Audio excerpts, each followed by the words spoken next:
try that. What? Yeah! All right. So now from the top, in true Brad Littlejohn fashion. What? Yeah! What? Yeah! What? Okay! All right, perfect. Now I feel like we can get into the toast.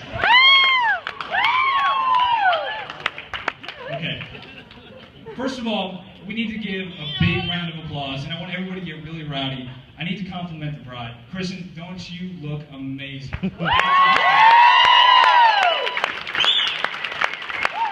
What? Yeah! All right, so let's give another big hand for Mr. and Miss Puffum and Mr. and Miss Wiles for making this day possible.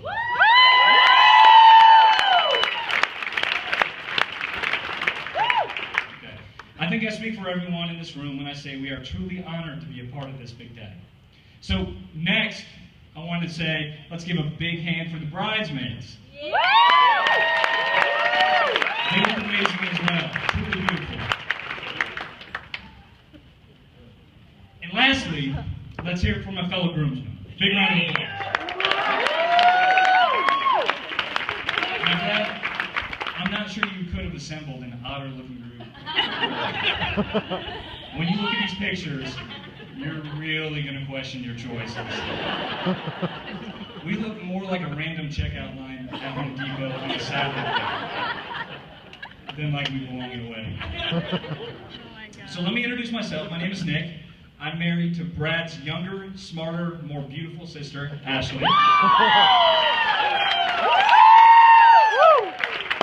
And for the past 12 years, Brad and I have become friends. Brad was the best man at my wedding and has become the closest thing to a brother I have ever known. He's a great friend. Brad is selfless, and when everything is going wrong, a person you can count on to drop everything and help you out. He's a true friend. When Brad asked me to do this best man toast, I was honored and terrified. What would I say? How would I get him back? How could I capture how Kristen has changed Brad? How much Brad seems to have grown as a person from such a quick but intense relationship? So after much thought, I decided it would be best to share how Ash and I first met Kristen. And I don't want to take responsibility for this day and for this arrangement, but I'd like to, I'm a little psychic here. First off, there was a lot of build-up to this first meeting between the two. Brad was really excited the first time he met Kristen. He's normally pretty quiet, but Kristen was special from the beginning because Brad was giddy. Like little schoolboy giddy. So Ash and I were really excited to meet her. We were like, hey, this has got to be someone special. So we actually met at Lucky's in Daytona Beach, which is like an adult arcade. And that night, I pleaded with Brad to marry her. After just hours of knowing her.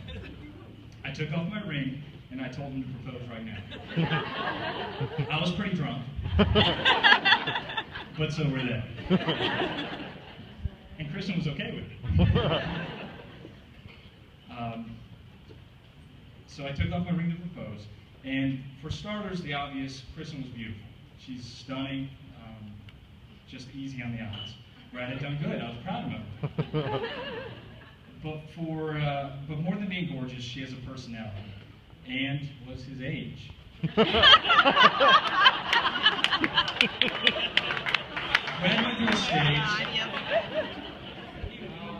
went through a stage of dating younger girls. Much younger. These girls had personalities of dryer men.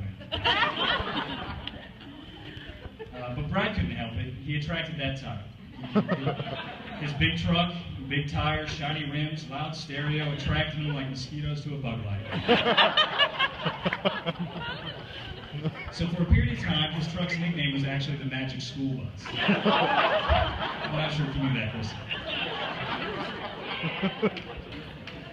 It wasn't uncommon for us to make dinner plans on a Friday night, and we'd have to wait for Brad's date to finish her homework. These relationships all ended pretty quickly. Although if you think about it, would you want Brad helping you with your homework? I don't think so. Brad is a lot of things, but a scholar is not one of those. But it's not all his fault. I speak for the groomsmen when I say that we've all helped him kill quite a few brain cells. Einsteins, we are not. Kristen was special. She challenged him. She had her own life, friends, and experiences that gave her things to talk about. Brad didn't have to try hard. Everything came really easy. From Ash and I's perspective, it was natural. He hasn't lost that giddiness, and sometimes it's awkward to actually be around. You know, the reason I think Brad and I get along so well has a lot to do with the fact that we share the same sense of humor. And I don't think I'd be out of line if I told you that we'd both be pretty embarrassed if you knew half of the things we laugh about on a daily basis. So here's an example. Earlier today, I left the room for a short time, and I got a text. I looked down, it's from Brad. It reads, SOS, I just sharted. Now, thankfully, most of you have no idea what that means. So I'm speaking in code, I hope. But for those of you who do, you know the urgent situation that he was in. And these things happen all the time. It's not uncommon to get a picture text of a double flusher, Mike wearing short shorts at the shop, Scott wearing a baby tee, midgets, carnies, or bat wings. On the random. Anyways, it's hard to make fun of him for liking the same things I also enjoy. So I wanted to do this toast, and I want to wish Kristen, I hope everybody raises their glasses. Here's to a lifetime of love, laughter, good fortune, and beautiful babies. Cheers.